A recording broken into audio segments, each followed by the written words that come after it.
السلام عليكم ورحمة الله وبركاته دمان وحن سلامية أمة الصوماليات خاصة dadka reer forefa walaalayaal waxa weeyaan maanta waxaan isleegi doonaa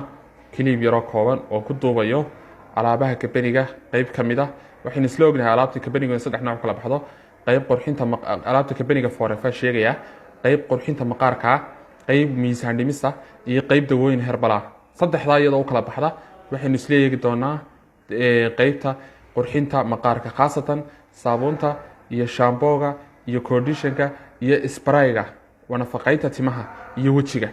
okay saabuunta tan ku horeeya saabuuntu waa qurxin guud weeyaan waa qurxin guud ay ka kooban tahay cream kasta qofku qaatana inuu la qaato aad bay qurux badan tahay sadiikrorkii qofka u qaadanaya xasaas yani qofka u qaadanaya ka wada finankiyo kale waxyaabahaas oo kale qofka u qaadanaya way fiican tahay inuu qaato okay kan shaambooyada waxa weeyaan isna waxa la dhahaa alow jojoba shaamboo sida kaarkaso alow jojoba shaamboo ayaa la dhahdaa marka waa shaamboo ka samaysan dacar weeyaan timaha ayuu nafaqeeyaa dadkii isticmaalay waxay ka keeneen natiijo buuxda ayay ka keeneen markaas marka waxa weeyaan waa shaamboo timaha nafaqeeya aan wax acid oo shaambooyada kale acid ku jirta haba yaraatee kan kuma jirto okay kan waa alow jojoba condition baa la dhahdaa waa shaamboo fadhiya isagu waa dacar la fadhiisiyey oo waxa weeyaan madaxa sida creamka oo kale markaad meydhato shaambooga markaad ku meydhato jirka aad ku meydho ayaad kan ku meydhaysaa markaa kanaad kaga dambaysiinaysaa conditionkaad kaga dambaysiinaysaa waa marka u dambaysa xataa eed qalajiso ayuunbaad conditionka sida madaxaaga ugu massage garaynaysaa waad ku baxaysaa gurigaad ku joogaysaa xoogaa dhowr saacadood 2 saacadood kadib baad iska meydhaysaa qofkii aan haleelayn oo kale waqtigiisu yar yahayna markaa uu yani meydho uu shaambooga ku meydho ayuunbuu conditionkana qaadanaya dabadeetana madaxa ayuu ku meydhaya dabeetana biyo iska raacinaya xoogaa yar inuu kaga tegaya timaha kadibna uu ku baxaya saliid buu ka dulmarsanaya saasuu ku baxaya markaa kanna waxaa la dhahdaa spray alow spray baa la dhahdaa wuxuu wataa sadkaarkaso bacdaas wuxuu wataa bahalka tuumbadaas wataa tuumbadaasa gudaha loo geliyaa tuumbada marka gudaha loo geliyo waxa weeyaan waxa loo isticmaalaa madaxa ayaa loo isticmaalaa waa biyo dacar ah oo fadhiyo weeyaan oo nafaqo ah oo timaha nafaqeeya haddaba saddexdaas waxa weeyaan hadduu qofku isla qaato horta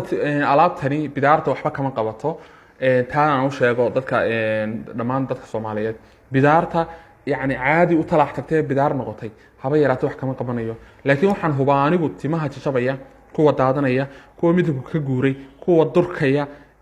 nafaqa la'aanta ku dhacday waxyaabahaas oo dhan nadiif bay ka dhigaan aniga isticmaalay aniga natiijo buuxda ka keenay taana aan u huba ummadda Soomaaliyeed marka waxay idin rajeynayaa shaambooyada iyo conditionkaas iyo aloe vera spraygaas saddexdaaba haddaad isticmaashaan way jiraan kabanigu kiniina uu soo saaro iyaguna timaha nafaqeeya oo ka ilaalinaya inay qofku bidaar yeesho oo nature mean baa kamid ah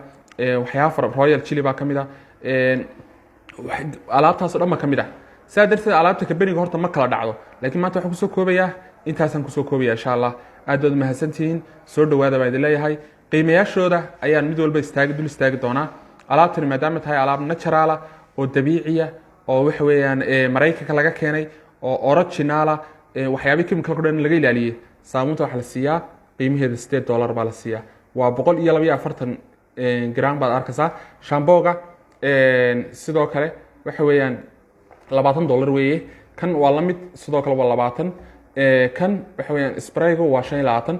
intaas waxa isku noqonaysaa saddexda kala duwan shaambooyada isku tagaya $65 tan waa $8 qofka hadduu qaato iyadana waxa weeyaan waxay u noqonaysaa $270 bay isku noqonaysaa aad baad u wada mahadsantihiin